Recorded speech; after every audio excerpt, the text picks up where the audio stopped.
aloof roommate is physically linked to my water cup. I twist the cap and he groans. I take a sip and he licks his lips. But when I poured bubble tea into it and took a few hard pulls on the straw, he lunged at me and snatched the cup away. Don't suck. My cheap plastic water bottle hit the dorm floor and shattered. Great. My roommate, Sebastian, slid a drawer open and pulled out a cup. Here, take this. It was a glass tumbler. High quality stuff. It had these transparent purple lavender flowers swirling around the glass. The lid had a small, tight silicone hole tailored for a straw. It looked brand new. Pristine. I was honestly a little shook. Thanks, man. He avoided my eyes, turning his back to me to focus on his gaming rig. I carefully twisted the lid open. Immediately, a suppressed, low groan came from Sebastian's direction. I poured some warm water in and took a sip. Sebastian sucked in a sharp, jagged breath. His hand on the mechanical keyboard trembled, his fingers slipping off the keys. He licked his lips, looking like he was enduring some kind of torture or intense pleasure. His lips were thin, the Cupid's bow sharp like a knife. Looking at them made me want to bite them. Yeah, okay, I admit it. I'm into Sebastian. I swear to God, before I met him, I was the straightest guy in the state. After high school, my only plan was to get to college and bang a hot, bubbly cheerleader. But the moment I walked into this dorm and saw Sebastian,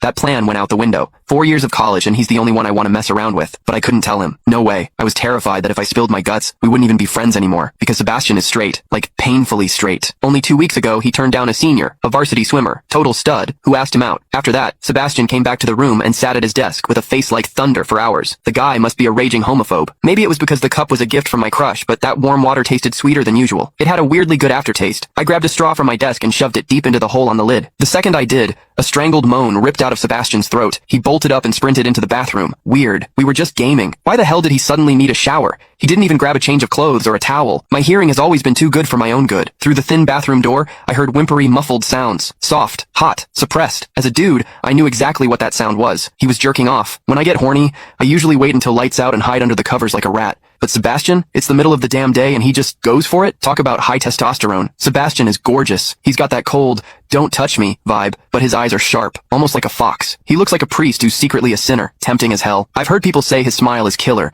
but I've never actually seen it. Sitting there, I couldn't help but picture what was happening behind that door. That aloof, icy face flushed with heat, his lean, muscular body. The veins popping on the back of his hand as he gripped himself. Does he keep that cold expression even when he's beating his meat? My thoughts were getting way too dirty. My face felt hot. After a long time, I heard a final, guttural grunt from the bathroom. The door clicked open, and Sebastian walked out. His face was bright red, a sheen of sweat glistening on his forehead. There was a visible tooth mark on his lower lip where he'd bitten down too hard. He walked straight to his wardrobe, grabbed fresh clothes, and went right back into the bathroom. Then the shower turned on. Okay, now he was actually cleaning up. The mental image of him panting in there made my throat dry. I grabbed the glass tumbler again, and chugged a few large gulps. The water in the bathroom stopped, then started again. It took him forever to come out. When he finally did, he looked at me with this weird, resentful glare. Strange. Was I imagining things? Sebastian sat back down to game, and I poured myself another refill. I wasn't really thirsty anymore, but I began chewing on the plastic straw out of habit. Click the link in my bio to get the full story for free.